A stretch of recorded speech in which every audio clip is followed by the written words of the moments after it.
Okay, in continuation to the earlier video, I'm actually recording short videos, so that it is easier for you to download and see. We were talking about the components of vectors.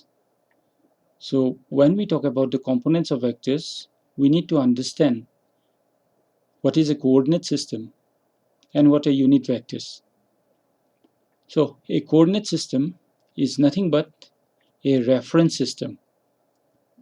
When we talk about a vector having a magnitude and a direction, it is always with respect to a reference point. Usually, we take that reference point to be the origin of a coordinate system. So, most of you or all of you must have heard of a coordinate system, the Cartesian coordinate system that all of us are familiar with. Okay, so this diagram shows the Cartesian or the rectangular coordinate system.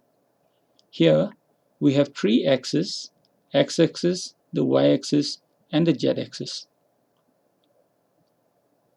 Okay, so you can imagine the origin to be a corner of a rectangular room, your room, the corner of the room in where the three walls of the room meet.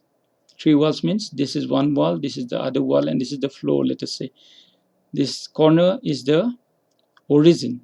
And if you want to represent a point in space in the room, you need to specify the distance of this point from the corner of the room and the direction of that point from the corner.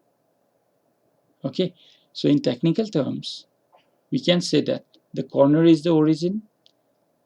This line is the z-axis, which represents the height of the room. X-axis, which represents, suppose, the breadth of the room, and the y-axis, which represents the length of the room. So this is the Cartesian or the rectangular coordinate system. Here I, j, and k, they represent the direction of the three axes. They are called the unit vectors. Unit because they are of unit magnitude. So any vector A, right, it will have its components along the x-axis, the y-axis, and the z-axis. Why we need coordinate systems? This is to simplify our calculations. We have other coordinate systems like the spherical polar coordinate system, the cylindrical coordinate system. We'll learn more about it in higher classes. So we choose our coordinate system so that our calculations are simplified. So if we think of an ant, let us say, crawling on the surface of a football, which is spherical in shape, we will rather use the spherical polar coordinate system than the rectangular coordinate system, right? And if we consider a cylinder, we'll use the cylindrical coordinate system. So we choose the coordinate system depending upon the symmetry of the problem. So presently we'll focus only on the Cartesian coordinate system.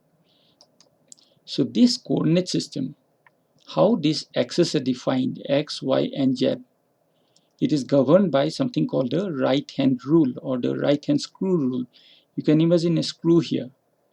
If you turn a screw from x-axis to y-axis, it will move in the z direction, right? So this has to be x-axis, this is y-axis, and this has to be z-axis, because if I turn a screw from x direction to y direction, it will go in the z direction. Of course, the screw has to be right-handed. This, we call it the right hand screw rule or the right hand rule. You can see here, if I curl round, if I move round in this direction of the fingers, the screw will move in this direction. This is called the right hand rule. That's how the axes in a Cartesian coordinate system are defined.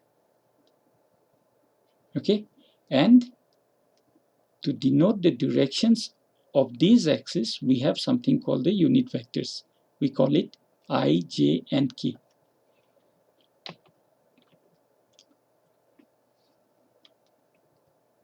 So the next thing that we'll discuss is vector algebra.